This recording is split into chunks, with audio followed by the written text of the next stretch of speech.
I have started working in 2019 on web development. मैंने शुरू like basic चीज़ों से किया था, और अब जो मेरा स्टैक है वो मैं स्टैक में मैं काम कर रहा हूँ पिछले 2 साल से। और उसके अलावा मैंने भी 2-3 प्रोग्राम्स में काम किया है। Microsoft learn student ambassador beta level के ऊपर हूँ उसमें, ठीक है। उसके अलावा हैक क्लब एक प्रोग्राम है, नॉन प्रॉफिट ऑर्गेनाइजेशन है, उसमें एज अ लीड में काम कर रहा हूँ अभी, ठीक है। अभी नेक्स्ट कमिंग डेज में हम एक हैकाथॉन भी करवाने जा रहे हैं यूईटी के अंदर। और उसके अलावा मैंने भी recently Google summer of code में अप्लाई किया था, एंड अल्हम्दुलिल्लाह I have been selected there, और उसमें मैंने सक्सेसफुली अपना जो प्रोग्राम है वो कंप्लीट किया है एज एन इंटर्नी। तो अभी मेरा लास्ट ईयर है ग्रेजुएशन का, तो साथ साथ भी मज़ीद स्किल्स को पॉलिश करना है और साथ में स्टडीज़ को लेके चलना है। तो यही थोड़ा सा इंट्रोडक्शन है मेरा। जो गूगल समर ऑफ कोड है उसका प्रोसीजर बहुत सिंपल है। वैसे रिसोप जो एज सच है उसको कोई ख़ास क्राइटेरिया नहीं है। तो उसमें यही जो सिंपल प्रोसीजर है वो यही होता है कि आपने सबसे पहले जो है उनकी वेबसाइट पे जो जाके देखना होता है कि कौन कौन सी ऑर्गेनाइजेशन है जो सेलेक्ट हुई है, गूगल ने सेलेक्ट किया, जिन्होंने प्रोग्राम के अंदर पार्टिसिपेट। क्योंकि हम डायरेक्टली जो है गूगल हमें हायर नहीं करता, ठीक है। जो भी स्टूडेंट्स होते हैं ना, वो ऑर्गेनाइजेशंस के अंडर काम कर रहे होते हैं। डिफरेंट डिफरेंट जो कंपनीज हैं, ओपन सोर्स जो ऑर्गेनाइजेशंस है, वो उन्होंने बच्चे हायर करने होते हैं डायरेक्टली, ठीक है। तो ये जो सारा प्रोग्राम है बस उसको मैनेज जो है वो गूगल कर रहा होता है, ठीक है। तो गूगल समर ऑफ कोड का जो सबसे पहला प्रोसीजर है उसमें ये होता है कि सबसे पहले ऑर्गेनाइजेशंस अनाउंस होती हैं तकरीबन प्रोग्राम की एप्लीकेशंस ओपन से 2 से 3 मंथ पहले, ठीक है। इस दफ़ा जो हुई थी वो फरवरी में हुई थी अनाउंस। और उसके बाद स्टूडेंट्स एप्लीकेशंस का प्रोसीजर होता है, जिसमें स्टूडेंट्स ने अपना सिलेक्टेड प्रोजेक्ट सेलेक्ट करना होता है, ठीक है।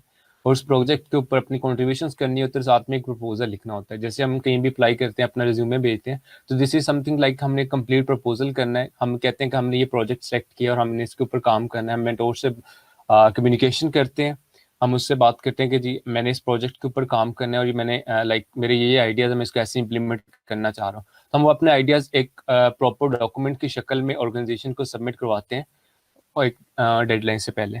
तो हमारे जो वो फिर डेडलाइन 1 मंथ होता है एप्लीकेशन रिव्यू प्रोसेस में। तो उसमें हमारे जो प्रोजेक्ट का प्रपोजल होता है, ठीक है, वो रिव्यू होता है, ठीक है। फिर वो सिलेक्ट करते हैं कि किस बच्चे ने कॉन्ट्रीब्यूशंस किए हैं, क्योंकि आपकी जो सिलेक्शन प्रोसेस उसमें 2 से 3 चीज़ें जो मेजर होती हैं वो होती हैं, जो क्राइटेरिया डिफाइन करती हैं।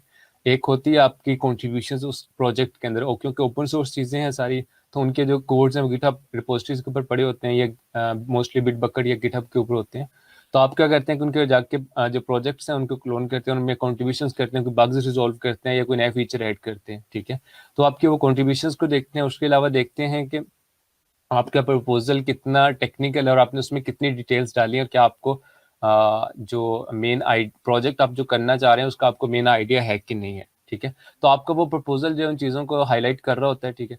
और उसके बाद अगर आप सेलेक्ट हो जाते हैं, देन आपके पास 13 वीक्स होते हैं। फर्स्ट 3 वीक्स होते हैं आपके कम्युनिटी बॉन्डिंग पीरियड के। उसमें ये होता है कि आपने मेंटोर के साथ मिलके अपना जो रोड मैप है वो डिफाइन करना होता है अपने प्रोजेक्ट के, जो जिसमें आपने कोडिंग पीरियड में 10 वीक्स में काम करना होता है। उसको डिफाइन करने के बाद आप जब कोडिंग पीरियड आपका स्टार्ट होता है 10 वीक्स को, उसमें आप फिर काम स्टार्ट करते हैं अपना। और आपकी वीकली मीटिंग्स होती है मोस्टली, आप 1-on-1 भी कर सकते हैं। उसके अलावा आपकी 2 एवेल्युएशंस होती हैं मेन इसके अंदर, ठीक है। आपको प्रोग्राम पास करने के लिए सक्सेसफुली उन दोनों एवेल्युएशंस को पास करना होता है। आफ्टर 5 वीक पहली evaluation, and after at the end of 10 weeks आपकी दूसरी एवेल्युएशन होती है। तो अगर आपकी दोनों एवेल्युएशन पास होंगे तो देन आप सक्सेसफुली वो प्रोजेक्ट कंप्लीट कर सकते हैं। टू बी ऑनेस्ट एमएलएसए में मैं को बहुत ज़्यादा एक्टिव नहीं रहा हूँ, लेकिन मुझे उसमें यह था कि मैंने शुरू में जब मैं सेलेक्ट हुआ था एमएलएसए में अल्फा लेवल के ऊपर, तो मैंने काफ़ी ज़्यादा इवेंट्स अटेंड किए थे जो दूसरे एमएलएसए दे रहे होते, क्योंकि इनका जो माइक्रोसॉफ्ट लर्न स्टूडेंट एम्बेसडर्स का जो मेन फोकस है वो होता है कम्युनिटी बिल्डिंग के ऊपर, और क्या अपनी कम्युनिटी में काम करना है, अपनी कम्युनिटी को सिखाना है जो आपने सीखा होता है। तो मैंने उसके अंडर 2 से 3 सेशंस करवाए थे। एक मेरा था सेशन ओपन सोर्स के रिलेटेड, ठीक है। और उसके बाद फिर मेरा अयूर के ऊपर एक सेशन था, ठीक है। और फिर मैंने एक दोस्त के साथ मिलके एक और सेशन करवाया था, वो भी था अयूर से थोड़ा, लेकिन वो एडवांस लेवल के ऊपर था। तो वो एक्सपीरियंस मेरा तो काफ़ी अच्छा रहा है, लेकिन उसके बाद मैंने उस चीज़ को छोड़ दिया। मैंने अपनी पर्सनल ग्रोथ के ऊपर फोकस की है, अपनी पर्सनल स्किल्स को मैंने सीखने के ऊपर फोकस की है। लेकिन ये है कि अगर कोई सीरियस है, एमएलएसए में भी काम करना चाहते हो, तो बहुत अच्छी अपॉर्चुनिटी है। आप अगर दूसरों को जब सिखा रहे होते हैं तो आपके लिए एक बहुत ज़्यादा अच्छी अपॉर्चुनिटी है कि आप खुद भी उससे काफ़ी कुछ सीख सकते हैं। तो मैंने जितनी देर वहाँ पे काम किया है ऑनेस्टली मैंने बहुत कुछ सीखा उन चीज़ों से। मुझे अयूर का कोई इतना ज़्यादा आइडिया नहीं था, तो लेकिन जब मैंने 2 से 3 सेशन डिलीवर किया तो मुझे उस चीज़ का काफ़ी आइडिया हो गया। अब मैं लाइक उसमें मेरी ग्रिप हो गई थी थोड़ी-सी। लेकिन बाद में मैं आ गया वापस, क्योंकि मैंने अयूर में नेक्स्ट काम नहीं करना था। और ये है कि यार एमएलएस में अगर कोई सीरियस होकर काम करे तो उसके लिए खुद भी सीखने के लिए बहुत कुछ है और आप कम्युनिटी को डिलीवर कर सकते हैं, और मेरे ख्याल में एक बहुत अच्छी बात है अगर आप कम्युनिटी के लिए कुछ कर रहे हैं तो। उसकी जो अप्लाई करने की डेट्स थी फाइनल, वो थी आई गेस 4th ऑफ सितंबर शायद, या 5th ऑफ सितंबर था। I am not sure about that. लेकिन ये कि अगर कोई अभी स्टिल भी उसमें है, अप्लाई करना चाहता है, तो लाइक वो उसमें लास्ट में अप्लाई करे, क्योंकि वेब डेवलपमेंट की जो है उनमें लाइक काफ़ी कुछ है सीखने के लिए। वो जो सेशंस कुछ दिए हैं उनमें सिर्फ यही नहीं है कि हम उन्हीं के ऊपर फोकस करेंगे, ठीक है, हम उसके अलावा भी सिखाना चाह रहे हैं बच्चों को। जैसे जीएस का उसमें मेंशन नहीं था, अगर किसी को लाइक कोई बिल्कुल बिगिनर है उसको जीएस नहीं आते तो लाइक उसके ऊपर भी फोकस किया जाएगा। और उसके अलावा यह है कि जो दो सेशंस हैं रिएक्ट के वो काफ़ी बड़े सेशंस होने हैं, और उसमें लाइक रिएक्ट सारी कवर की जाएगी, और उसके जो एंड पे आपको चैलेंजेस दिए जाएंगे।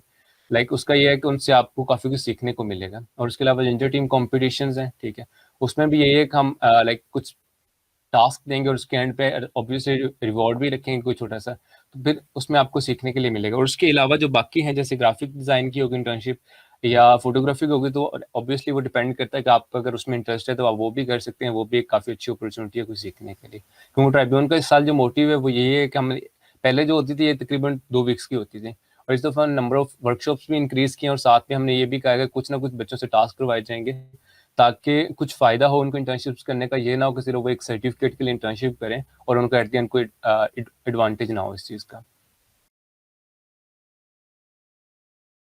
जो पाकिस्तान में है वो अभी बेसिक जो काम हो रहा है ना वो डेवलपमेंट के ऊपर हो रहा है, ठीक है। हमारे पास एज सच को इतने सॉफ्टवेयर हाउसेस नहीं है जो काम कर रहे हो रिसर्च के ऊपर। रिसर्च और पाकिस्तान में बहुत कम है। तो बाहर वाली कंट्रीज में अगर फॉरेन अब्रॉड देखें आप, तो यार वहाँ पे तो बहुत ज़्यादा चांसेस हैं कि आने वाले सालों में एआई बहुत डोमिनेट करेगी, ठीक है, एमएल आई एआई। लेकिन पाकिस्तान में ऐसा कोई ऐसी चीज़ नहीं है मेरे ख्याल में, जहाँ अभी तक मुझे लग रहा है कि नेक्स्ट कमिंग ईयर्स में एआई या एमएल डोमिनेट करेगा, क्योंकि हमारा जो शुरू से ही है स्टैक वो हम डेवलपमेंट के ऊपर काम करते आ रहे हैं। हमारे सॉफ्टवेयर हाउसेज इंडस्ट्रीज, ठीक है, cloud computing and development simple. तो मेरे ख्याल में अभी कमिंग ईयर्स में भी यही जो अभी टेक्नोलॉजीज चल रही हैं यही चलेंगी, ठीक है। लेकिन ये है कि जो थोड़े अभी जो नए स्टार्टअप स्टार्ट हो रहे हैं वो ये है कि जो राइजिंग टेक्नोलॉजीज हैं ना उनको अडेप्ट कर रहे हैं। जैसे आप देख लें कि अयूर पे काम हो रहा है, एडब्ल्यूएस पे काम हो रहा है, ठीक है। और उसके अलावा जो दूसरी टेक्नोलॉजीज हैं जो रिसेंट ईयर्स में ज़रा सामने आई हैं, जैसे रिएक्ट हो गया या नेक्स्ट नेक्स्ट पे बहुत ज़्यादा काम हो रहा है। और मुझे लग रहा है कि नेक्स्ट कमिंग ईयर्स में हमारे मुल्क में एक लाइक मेजर स्टैक होगा जिसके ऊपर लोग काम कर सके, क्योंकि उसमें आपका सर्वर साइड रेंडरिंग मिल जाती है, ठीक है। और बाहर वाली और एसईओ ऑप्टिमाइजेशन जो है उसमें एक बहुत एज है, ठीक है। और इन चीज़ों को देखते हुए जो क्लाइंट है या जो काम करवा रहे हैं, क्योंकि हमारे जो स्टार्टअप्स है ना मोस्टली वो यही है कि बाहर के क्लाइंट से काम लेते हैं, ठीक है। और उनको लाइक खुद यहाँ से नेक्स्ट उन्होंने हायर किया होता है वहाँ से करवाते हैं, एक तरह से कह लें कि आउटसोर्सिंग करते हैं। ऐसा जिनके पास डायरेक्ट क्लाइंट्स नहीं होते, बहुत कम बड़े सॉफ्टवेयर हाउसेज है जैसे टेक्नोलॉजीज हो गया या कॉन्फ्यूज होगा, इनके डायरेक्ट क्लाइंट्स हैं सिर्फ, ठीक है। तो उनके लिए जो क्लाइंट्स पकड़ना है उसमें फिर एसईओ का काम काफ़ी ज़रूरी आ जाता है, क्योंकि आपको एसईओ अलग से नहीं करना पड़ता, आपको नेक्स्ट के अंदर ही मिल जाता है। और मुझे ये लग रहा है कि नेक्स्ट कमिंग ईयर्स में अयूर, एडब्ल्यूएस और नेक्स्ट प्लस रिएक्ट, इन टेक्नोलॉजीज में बहुत ज़्यादा काम होने वाला है, और इनमें बहुत ज़्यादा अपॉर्चुनिटीज़ है अगर कोई सीरियस है इस चीज़ में काम करने के लिए। एज सच अगर मैं बात करूँ तो मुझे कोई ख़ास फ़ायदा नहीं हुआ अभी तक, ठीक है। क्योंकि जितने भी कोर्सेज थे वो सारे थे कि अगर हम कोई लाइक अगर इन्होंने जैसे देखा जाए यूनिवर्सिटी के स्टार्ट में हम बात करते हैं सी प्लस प्लस करवाते हैं, ठीक है। तो हमें उससे लाइक मैंने जब किया था तो मुझे बस उसमें ये था कि एक ही एडवांटेज ये हुआ था कि मेरी लॉजिक बिल्डिंग स्ट्रांग हुई थी। और वैसे ये है कि अगर आप यूनिवर्सिटी के अगली 2-3 सेमेस्टर में सही से काम कर रहे हैं और आपने लॉजिक बिल्डिंग हो गई है, तो आपके लिए फिर ये होता है कि बाकी जितने भी लैंग्वेजेस हैं जैसे रिएक्ट, जावास्क्रिप्ट होगी, ठीक है, या पाइथन होगी, तो इनमें ये होता है कि आपको काम करने में कोई इशू नहीं आता। लेकिन मुझे कोई ऐसा फ़ायदा नहीं हुआ था, मुझे बस यही फ़ायदा हुआ कि मैं बाकी जो स्टैक्स हैं उनको ईज़िली सीख सकता, क्योंकि मैंने सी प्लस प्लस का जो सिंटैक्स है वो सीख लिया था। तो उसके अलावा उससे हट के मुझे किसी लाइक कोर्स ने जितने उन्होंने यूनिवर्सिटी से पढ़े हैं वो मुझे बस ग्रेड ही दिए हैं उन्होंने, उसके अलावा कुछ भी नहीं दिया, ठीक है। क्योंकि अगर मैं अपने प्रोजेक्ट की बात करूँ अभी जीसॉक में मैंने जो किया या उसके अलावा जो मैं अपने पर्सनल लाइफ में प्रोजेक्ट्स कर रहा हूँ फ्रीलांसिंग में, तो कहीं भी ये चीज़ें यूज़ ही नहीं हो रही जो हमने यूनिवर्सिटी में पढ़ी हैं। और मेरे ख्याल में हमारे जो यूनिवर्सिटीज़ के कोर्सेज हैं ना उनको बहुत ज़्यादा ज़रूरत है कि अपडेट किया जाए। और हमें जो मार्केट में इंडस्ट्रीज में जो चीज़ें यूज़ हो रही हैं उनके ऊपर काम करना चाहिए। क्योंकि अगर आप देखेंगे यार AWS और Azure के ऊपर बहुत ज़्यादा काम हो रहा है क्लाउड कंप्यूटिंग में ना, लेकिन हमारी यूनिवर्सिटी के अंदर अभी कोई ऐसा कोर्स नहीं है। मैंने 6 सेमेस्टर पढ़ लिए हैं और मुझे ऐसा कोई चीज़ नज़र नहीं आई अभी तक कि जो उन चीज़ों से हमें रिलेट कर रही है। हमें क्या किया जाता है कि वही पुरानी टेक्नोलॉजीज हैं, .NET के ऊपर काम करवाते हैं ये लोग, ठीक है, और वही अभी C# पे हमें इन्होंने काम करवाया। और अगर आप देखें तो इसके एक मार्केट में ये चीज़ें ऑलमोस्ट डेड। .NET फिर भी अभी उन्होंने जो नया उसकी रिलीज आई थी रिसेंटली, उसमें काफ़ी चीज़ें इंप्रूव की हैं, लेकिन स्टिल यार ये जो चीज़ें हैं ऑलमोस्ट मार्केट में डेड हो चुकी है और उनकी कोई वर्थ रह नहीं गई, ठीक है। अगर कोई आप किसी बच्चों को आप C# सिखा रहे हैं तो मेरे ख्याल में आप उसके साथ ज्यादती कर रहे हैं। आपको चाहिए कि जो कमिंग टेक्नोलॉजीज हैं जैसे जावास्क्रिप्ट हो गई, उसके जो फ्रेमवर्क है, एक आधा फ्रेमवर्क सिखा दें बच्चों को। इवन पाइथन भी अगर इन्होंने सिखाई थी हमें तो वो कोई इतनी खास लेवल पे नहीं सिखाए थे, हमें टास्क दे दिए थे बस बेसिक असाइनमेंट्स। तो मेरे ख्याल में ये इन चीज़ों की कुछ ज़रूरत है कि इन चीज़ों के ऊपर फोकस किया जाए और ज़रा डिटेल में जाके सिखाई जाए ताकि हमें बाद में कोई फ़ायदा हो इन चीज़ों का। और यूनिवर्सिटी के courses to be honest in short मैं कहूँगा कि कोई खास फ़ायदा मुझे अभी तक नहीं हुआ इन चीज़ों का, कहीं मैंने इनको यूज़ नहीं किया। अपडेट रहने के लिए सबसे पहली बात यह है कि आपको ज़रा एक्सप्लोरर एज हम आपका जो माइंड है वो एक्सप्लोरर का होना चाहिए। क्योंकि जब हम आए थे हमें भी कुछ पता नहीं था, लेकिन यार हमें जो एक आप लोग अनफॉर्चुनेटली आप लोगों को वो एक गाइड नहीं मिली शुरू में, और हमें वो एक तो ये हुआ था कि दो चीज़ें मैं कहूँगा कि मैं दो चीज़ों में लकी रहा हूँ। एक ये था कि जब हम आए थे ना फर्स्ट सेमेस्टर में, तो हमारे जो अभी GDA है ना, Google developer expert Ahmad Awais Pakistan से है ना, तो उनके साथ हमारी एक मीटअप हुई थी, ठीक है, और उन्होंने हमें काफ़ी चीज़ें खुल के बताई थी और काफ़ी चीज़ों में उन्होंने हमें गाइड किया था कि हम इन चीज़ों में आपको काम करना चाहिए। हम मुझे नहीं पता था कि फर्स्ट सेमेस्टर के एंड तक मुझे कोई आइडिया नहीं था कि what is git and GitHub, ठीक है। और अगर वो अगर मीटअप ना करवाते तो मैं भी मुझे आज तक भी शायद आइडिया ना हुआ होता कि ये चीज़ें क्या है। तो उन्होंने हमें ओपन सोर्स से इंट्रोड्यूस करवाया वहाँ पे। तो मैं कहता हूँ कि यार ये छोटी-छोटी चीज़ें हैं जो अभी कम्युनिटी के अंदर होनी चाहिए, ठीक है। लेकिन अब तो मैं अगर कहूँ तो काफ़ी चीज़ें हैं, काफ़ी लोग एक्टिवली काम कर रहे हैं, साद असलम है, ठीक है। और उसके अलावा और भी काफ़ी लोग हैं जो इन चीज़ों में काम कर रहे हैं। Even Mohammad Saad from our class वो भी इन चीज़ों में काफ़ी एक्टिव हैं। लेकिन ये है कि इन चीज़ों पे स्टिल हमें ज़रूरत है, और इवन मेरे ख्याल में यूनिवर्सिटी को भी किसी हद तक चाहिए कि इन चीज़ों में बच्चों को ज़रा आगाह करें कि ये प्रोग्राम्स आप इनमें अप्लाई कर सकते। क्योंकि अगर आप इंडियंस में जाके देखें, अभी इंडिया के एक कॉलेज है ना, सिर्फ एक कॉलेज IIT कॉलेज, मैं जो नाम भूल गया, जिसॉक के लिए 48 स्टूडेंट सेलेक्ट हुए और हमारी कंट्री से टोटल इस दफा 6 लोग सेलेक्ट हुए थे। तो आप देख लें कि 6 फ्रॉम 22 करोड़ पॉपुलेशन से, ठीक है। और उसके अलावा अगर आप बात करें इंडिया से, उनकी एक कॉलेज से आपके 48 स्टूडेंट सेलेक्ट हो रहे हैं। तो यहाँ पे डिफरेंस आता है अवेयरनेस का, हमें अवेयरनेस ही नहीं दी जाती यार। और मेरे ख्याल में उसके अलावा मैं जहाँ पे लकी रहा था, मुझे ये था कि हमारी जो क्लास थी वो बहुत कॉम्पिटिटिव थी, ठीक है। हमारी क्लास में एक से एक बड़ा डेवलपर अभी भी बैठा हुआ, ठीक है। तो हमारी क्लास में अभी थर्ड कंसेक्टिव ईयर है कि एक बच्चा जीसॉक में सेलेक्ट हो रहा है। एक फर्स्ट ईयर में सेलेक्ट हुए थे अहमद बिलाल, फिर कोरोना सेलेक्ट हुए लास्ट ईयर, ठीक है। और इस दफा मैं सेलेक्ट हूँ और होपफुली नेक्स्ट ईयर हमसे भी 2 से 3 लोग कॉमर्स सेलेक्ट होंगे। तो बस ये है कि यार हमें जो पता चला था, हम यही पता चला था कि हमारे जो दोस्तों ने जब किया तो उसके बाद ही हमें पता चला, जब फर्स्ट टाइम दोस्तों ने किया तो हमें भी पता नहीं चला कि ये चीज़ें हैं कुछ। लेकिन यह है कि उसके बाद हम उन चीज़ों को देखा और खुद से एक्सप्लोर करना स्टार्ट किया।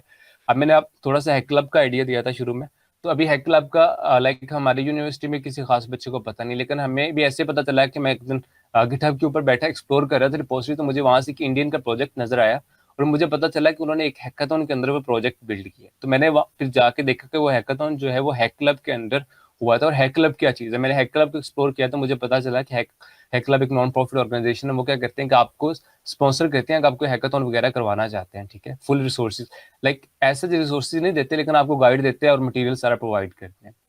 तो मेरे ख्याल में आपने अगर चाहते हैं कि आपको इन प्रोग्राम्स का पता चले तो आपको खुद भी थोड़ा सा एक्टिव होना पड़ेगा और थोड़ी सी मेरे ख्याल में एफर्ट करनी पड़ेगी। क्योंकि आपके दोस्त होते हैं, मोस्टली यही होता है, मैं भी कहूंगा कि दोस्त जो होते हैं वो फर्स्ट टाइम आपको कभी भी नहीं बताएंगे। जब वो उस चीज़ को कर लेंगे, यूनिवर्सिटी लाइफ के अंदर मैंने ये चीज़ देखी है, तब उस चीज़ का आपको खुद पता चलेगा, ठीक है। तो उसके लिए आपको चाहिए कि जो हमारी ग्रुप्स बने हुए हैं सोशल मीडिया के, ठीक है, डिफरेंट जैसे है अभी एक MLSC का ग्रुप है, ठीक है, वहाँ पे भी अपॉर्चुनिटीज शेयर होती रहती हैं। उसके अलावा भी रिसेंटली गूगल का हमने ग्रुप बनाया है, Google summer of code Pakistan का। वहाँ से अभी कुछ ज़्यादा खास लोग हैं नहीं, लेकिन हम जो भी अपॉर्चुनिटीज़ होती हैं वहाँ पे शेयर करते रहते हैं। हाँ, अभी एक रिसेंटली अपॉर्चुनिटी आई थी, आई डोंट थिंक सो आप लोगों को उसका आइडिया होगा, लेकिन हमने वो भी वहाँ पे शेयर की, जो हमने अपनी इवन क्लास फेलो के साथ भी वो शेयर की है, आउटरीच, ठीक है। तो आउटरीच में ये होता है कि मे बी आप लोगों को आइडिया होगा कि उसका भी एक जीसोक जैसा ही स्टैंडर्ड है, ठीक है। वहाँ पे बस आपको ये होता है कि जीसोक से ज़्यादा स्टाइपेंड मिलता है और आपका लर्निंग बहुत ज़्यादा होती है, क्योंकि ये ऑलमोस्ट 6 वीक प्रोग्राम है, सॉरी 6 मंथ प्रोग्राम है, और इसमें आपको पहले सिलेक्शन के लिए भी काफ़ी कुछ करना पड़ता है। तो मेरे ख्याल में जो आपको अवेयरनेस अवेयरनेस खुद लेनी पड़ेगी, ठीक है। आपको कोई नहीं आके बताएगा कि आप इस प्रोग्राम में अप्लाई करें, और इन चीज़ों में आपको खुद एक्टिव होना पड़ेगा, और खुद से आपको गूगल का किसी अच्छी चीज़ के अच्छे फायदे के लिए आपको यूज़ करना पड़ेगा।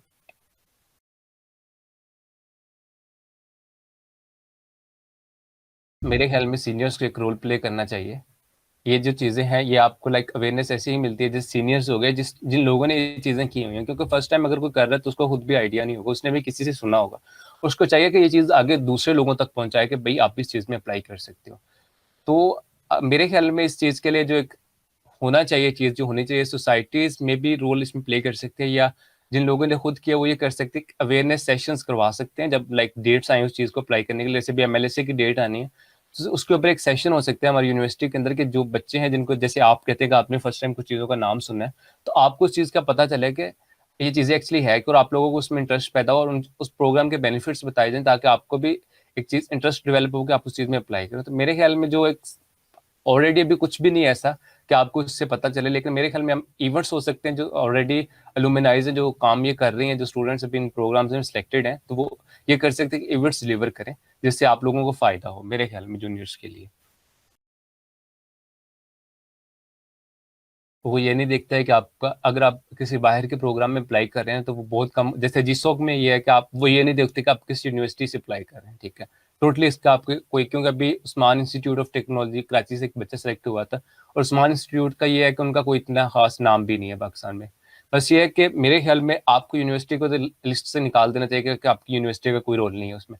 आपका जो टोटली रोल है ना वो ये, हाँ, वो थोड़ा सा करते हैं, क्योंकि जो पाकिस्तान के, आपको पता है कि बाहर की कंट्रीज में इतना इमेज अच्छा है नहीं कि ये लोग लाइक ज़्यादा सीरियस होकर काम नहीं करते, लेकिन आपको ये चीज़ फील करवानी पड़ती है उनको, जी मैं इस चीज़ में लाइक इंटरेस्टेड हूँ, लाइक मेरे में मोटिवेशन है, और मैं लाइक इस चीज़ को करने के लिए विलिंग हूँ। तो आपको ये जो चीज़ें हैं ये आपको, जैसे जीसो कहने, इसके लिए आपके पास दो दो मंथ का पीरियड होता है जिसमें आपने प्रपोजल लिखना था। एक्चुअली वो जो 2 मंथ्स होते हैं ना, वो अपने सिर्फ आपके सिर्फ प्रपोजल के लिए नहीं होते, उसमें ये होता है कि आपने जिस प्रोजेक्ट ऑर्गेनाइजेशन के साथ काम करना है ना, जो आपका जो मेंटोर है उसके साथ अपनी कम्युनिकेशन करनी है, तो उसकी चीज के लिए होते हैं आपके पास वहाँ पे गोल्डन अपॉर्चुनिटीज होती है। जैसे अभी उसमें अपॉर्चुनिटी होती है कि आप वहाँ पे कम्युनिकेट कर सकते हैं और अपना पॉजिटिव इमेज उनके सामने ला सकते हैं। और आपको टू बी ऑनेस्ट एक बात बताऊं, आप जब प्रपोजल सबमिट करवाते हैं ना, तो जितने भी ऑर्गेनाइजेशन हैं उन्होंने बच्चे ऑलरेडी सिलेक्ट कर ली होती है, प्रपोजल सिर्फ एक नाम का होता है। वो सिलेक्ट कैसे करते हैं आपने, और जब कम्युनिकेशन करनी है उनके साथ, आपने जो उनको अपने आइडियाज पिच करने हैं कि मैं इस प्रोजेक्ट को ऐसे अप्रोच करूंगा, जैसे जीसो की मैं भी बात कर रहा हूँ, तो उसमें ये होता है कि आपको फिर माइंडसेट उनको समझ आ रहा था कि बच्चे को लाइक जो स्टूडेंट अप्लाई कर रहे हैं उसमें स्किल्स हैं इतनी, वो काम कर सकते हैं, इसको बेसिक अंडरस्टैंडिंग है प्रोजेक्ट की कि नहीं है, ठीक है। और आपने कितना डीप उस आइडियाज को एक्सप्लेन किया, ये चीजें आपकी मैटर करती हैं। तो मेरे ख्याल में लाइक कुछ ज्यादा मैटर नहीं करता, बच्चे सिलेक्ट होते हैं यूजली, ठीक है, पाकिस्तान से भी जो सही तरह से अप्लाई करते हैं इन प्रोग्राम से। एमएलएस में आप देख लें, ऑलमोस्ट 244 स्टूडेंट्स हैं अभी तक, एग्जैक्ट नंबर नहीं है लेकिन राउंड अबाउट मुझे जहाँ तक याद है लास्ट मीटिंग से 244 एमएलएस हैं फ्रॉम पाकिस्तान, ठीक है, जब ये माइक्रोसॉफ्ट लर्न स्टूडेंट प्रोग्राम के अंडर काम कर रहे हैं। तो मेरे ख्याल में उसके लिए, और जैसे आप जीडीएससी देख लें, उसमें भी हमारे लाइक 44 कैंपसेस पे already Google developer student clubs बन गए हुए हैं, ठीक है, 44 यूनिवर्सिटीज में। तो मेरे ख्याल में वहाँ पे आपका जो ये यूनिवर्सिटी का या पाकिस्तान का कोई ऐसा रोल नहीं है। अगर आप एक स्टूडेंट और विलिंग है काम करने के लिए, तो आप वहाँ पे सिलेक्ट हो सकते हैं।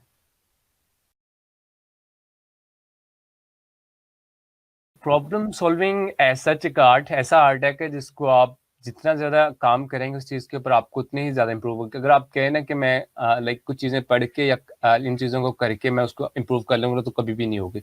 मैं आपको अपनी स्टोरी बताता हूँ। जब मैं फर्स्ट ईयर में था, फर्स्ट सेमेस्टर में था, तो मेरी प्रॉब्लम सॉल्विंग बहुत ज्यादा वीक थी। इवन मेरे पास जब लैपटॉप नहीं होता था, ठीक है, उसके बाद मैंने जो प्रोग्राम्स करने होते थे, मैंने दोस्त का लैपटॉप लेके अपना लाइक प्रोजेक्ट्स किए थे। तो मेरी जो उन चीज़ों एक मुझे बहुत ज़्यादा इफेक्ट डाला, क्योंकि मेरे पास प्रैक्टिस करने के लिए टाइम नहीं होता था। जो मुझे क्लास में करवाया जाता था, मैं उसको लाइक लैपटॉप के ऊपर ऐसा कर नहीं सकता था।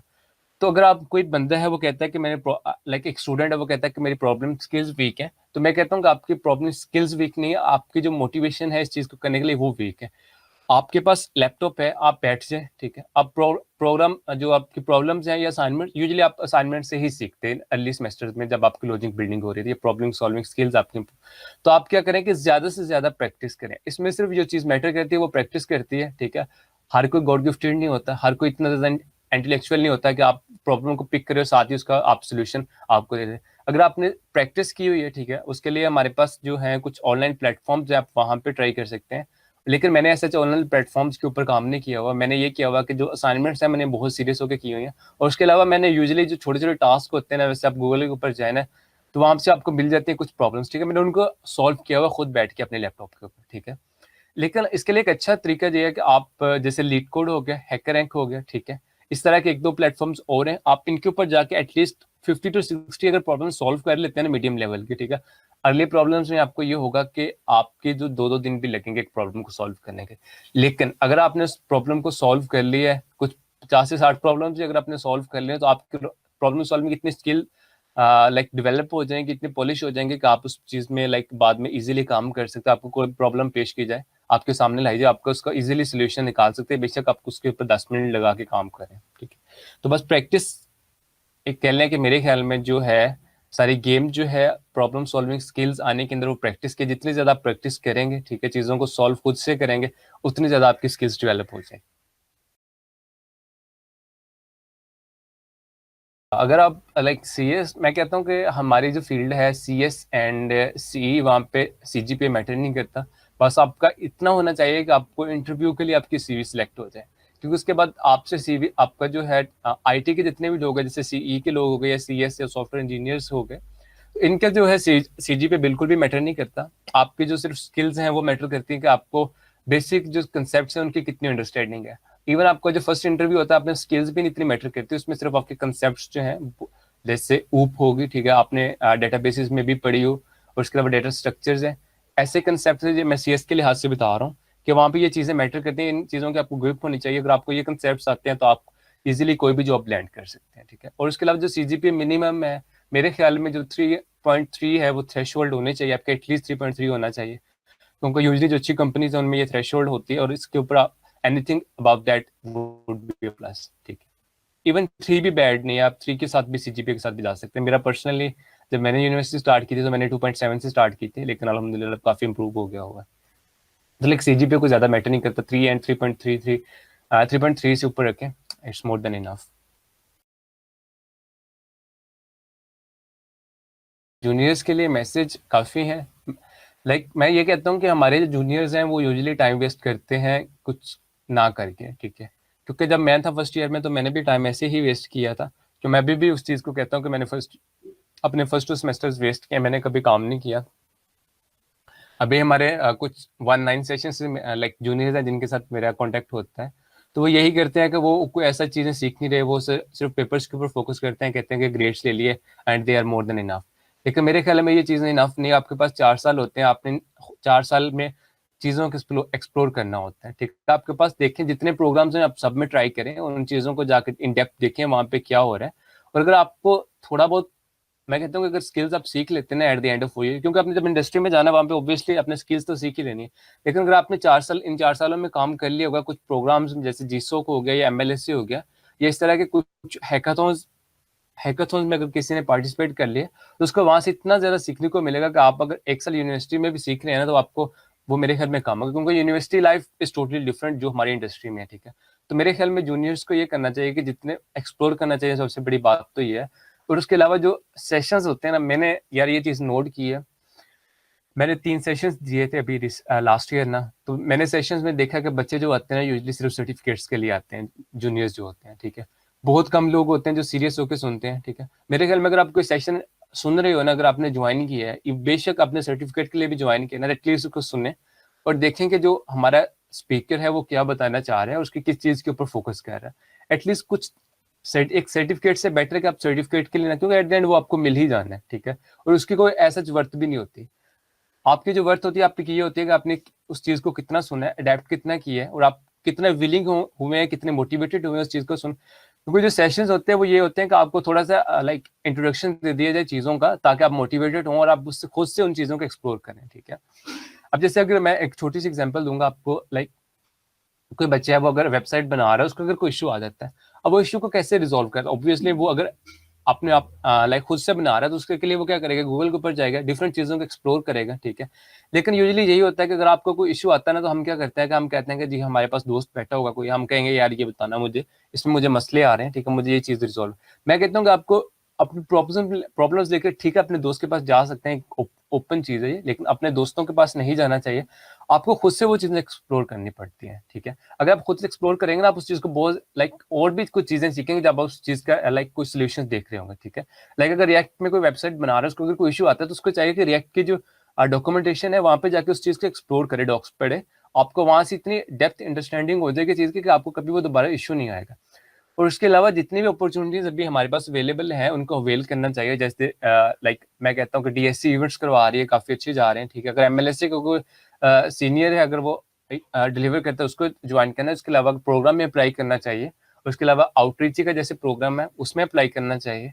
एंड जीसोक में तो यार लास्ट में अप्लाई करना चाहिए, क्योंकि जीसोक हमारी कंट्री में ऐसा जिसकी बर्थ नहीं है, लेकिन अगर आप बाहर जाके देखें, जिस चीज़ को बहुत ज़्यादा सपोर्ट किया जाता है, वो इस चीज़ को कहते हैं कि आपने एक बहुत बड़ा लाइक अचीवमेंट है आपके, अगर आपने इस चीज़ में सेलेक्ट हुए हैं, ठीक है। यूएसए में अगर आप देख लें, इवन इंडिया में भी ऑल्दो उनके 600 प्लस स्टूडेंट सेलेक्ट होते हैं, लेकिन वो अभी भी उस चीज़ को बहुत वैल्यू करते हैं।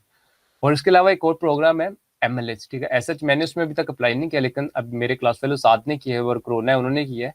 तो मेरे ख्याल में उन चीज़ों में आप उसमें लास्ट में अप्लाई करना चाहिए, क्योंकि उसमें आपको कम्युनिकेशन स्किल्स में आपको बेटर होती हैं, ठीक है। क्योंकि अभी जो हमारे जैसे दौर चल रहा है, ठीक है, ऑनलाइन चीज़ों का वर्क फ्रॉम होम भी अभी कुछ कंपनीज में, अगर आपने रिमोट जॉब करनी है तो उसके लिए आपकी जो स्किल्स हैं कम्युनिकेशन की, वो बहुत ज़्यादा मैटर करती हैं। इवन आपके इंटरव्यू में भी ये चीज़ें मैटर करेंगी जो आप लाइक ऑफिस जॉब के लिए देंगे।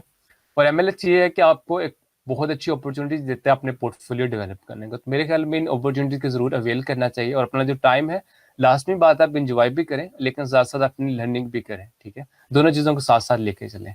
और मेरे ख्याल में मैंने बहुत से सीनियर्स देखे हैं, ठीक है, 16 के, 1615 एंड इवन फ्रॉम 17, जिन्होंने बिल्कुल लास्ट 2-3 मंथ में जाके काम किया। ऑल दो उनको जॉब तो मिल गई, लेकिन मेरे ख्याल में वो इंडस्ट्री में फिर जाके वही कुछ सीखेंगे जो उन्होंने इंडस्ट्री उनको सिखाएगी। लेकिन आपके पास अभी अपॉर्चुनिटी है, आपके पास like I I think so, कोई 19 क्या, तो उसके पास मेरे ख्याल में 3 साल आई थिंक 2 साल या साल, एक एटलीस्ट 1 साल तो पड़ा हुआ है, ठीक है। तो उसमें ये कर सकते हैं, वो कुछ ऐसी चीजें सीख सकता है जो आपको इंडस्ट्री शायद कभी भी ना सिखाए। तो आपके लिए वो प्लस पॉइंट होगा, वो खुद से चीजों को एक्सप्लोर करें, खुद से सीखें। और मेरे ख्याल में ये आपके लिए प्लस पॉइंट है जूनियर्स के लिए, अगर वो इस चीज को अवेल करते हैं। और अगर आप मैं कहता हूँ कि किसी को इशू आता है, जैसे अगर किसी ने जीसोक में अप्लाई करना है, अगर एमएलएस में अप्लाई करना है, तो मेरे ख्याल में सीनियर्स को अप्रोच करने में कोई हेजिटेशन नहीं होनी चाहिए। आप उनसे पर्सनली जाकर डीएम में बात कर सकते हैं, ठीक है, उनको कांटेक्ट कर सकते हैं, जहाँ पे भी आपको उनका कांटेक्ट मिल जाए। क्योंकि मैंने ये देखा कि हर सीनियर जो होता है वो ओपन टू हेल्प होता है, वो लाइक उससे भी अच्छा फील होता है अगर कोई जूनियर उससे कुछ सीख के जाए। तो यूनिवर्सिटी आपको कुछ भी नहीं सिखाएगी, टू बी ऑनेस्ट, ठीक है। यूनिवर्सिटी ने आपको एक अजीब सा एफवाईपी दे देना है एट द एंड, और आपने वो एफवाईपी भी कह लें कि 2-3 मंथ में कर लेना है, ठीक है, और आपको उससे भी कोई इतनी अंडरस्टैंडिंग नहीं। लेकिन अगर आपने इन चीज़ों को पहले से सीखा होगा ना, तो आपको एफवाईपी प्रोजेक्ट करने का भी मजा आएगा, ठीक है, क्योंकि आपने सारी स्किल्स पहले से सीख रखी होंगी, आप फिर रिसर्च में काम कर सकते हैं बहुत ज़्यादा, ठीक है। लेकिन अगर ये होगा कि आपने एफवाईपी ऐसा करना है, फाइनली ये प्रोजेक्ट जो है, आपको पहले से स्टैक सीखना पड़ेगा जिसमें आपने उसको बनाना है, और आपका स्टैक सीखते सीखते ही आपका प्रोजेक्ट गुजर जाना है, ठीक है। तो मेरे ख्याल में एक अच्छा तरीका यह है कि अभी इन दिनों का जो अभी हमारे पास डेज है, इनको यूटिलाइज करें, सीखें कुछ, और एट द एंड अपना रिसर्च वर्क करें प्रॉपर, ठीक है। और फिर आपको लाइक ये टेंशन नहीं होगी कि मैंने जिस टेक में काम करना है, या जो मैंने अगर पाइथन में वेबसाइट बनाने, पाइथन में रिसर्च वर्क करना है, तो मुझे पाइथन ही सीखनी पड़ेगी, ठीक है। मेरे सिर्फ रिसर्च पे फोकस करना है। तो मेरे ख्याल में ये अच्छी अपॉर्चुनिटीज है, लास्ट में अप्लाई करें आप लोग भी। इवन जो आप एसीएम के अंदर बच्चे हैं, उनको तो लास्ट में अप्लाई करना चाहिए, क्योंकि उनके पास अभी इंटरेक्शन बहुत ज़्यादा आ जाएगी, आप किसी भी सीनियर को अप्रोच कर सकते हैं, ठीक है। और उसके अलावा आप बाहर जब सर्कल्स में देखें, तो आपको दूसरे एसीएम में जो लाइक अक्रॉस द बॉर्डर देखें, तो वहाँ पे भी लोग इवन ओपन टू हेल्प होते हैं आपको, ठीक है। क्योंकि जब अगर मैं बात करूँ, मुझे जब स्टार्ट में था कि मैंने कोड बेस सीखनी थी, जिसमें मैंने प्रोजेक्ट में काम किया है, कोड बेस को समझा, तो मुझे इश्यूज आ रहे थे। मैंने क्या किया, कॉन्टेक्ट किया अपने लाइक जिस ऑर्गेनाइजेशन में मैं काम कर रहा हूँ, वहाँ पे दीपक था, ठीक है, एक लड़का। मैंने उसको कॉन्टेक्ट किया कि यार मुझे ये चीज़ में इशू आ रहा है, मुझे थोड़ा सा समझा दो। तो उसने क्या किया कि मेरे साथ 1-on-1 किया, और मुझे 1 घंटा उसने मेरे साथ टाइम स्पेंड किया, और मुझे कुछ चीज़ों में जहाँ पे इशूज थे उसने मेरे इशूज क्लियर कर दिए, क्योंकि वो बंदा ऑलमोस्ट 6 मंथ से इस चीज़ में काम कर रहा है। तो मेरे ख्याल में आपको लाइक हेजिटेशन नहीं होनी चाहिए, और आपको ये फील नहीं करना चाहिए कि मैं पूछूंगा अगला बंदा कैसा रिएक्ट करेगा, या just give it a go man, बाद में जो होगा वो देखी जाएगी। ठीक है? तो यही चीज़ें हैं कुछ आप देखें और लास्ट में इस चीज़ों को फ़ोकस करें।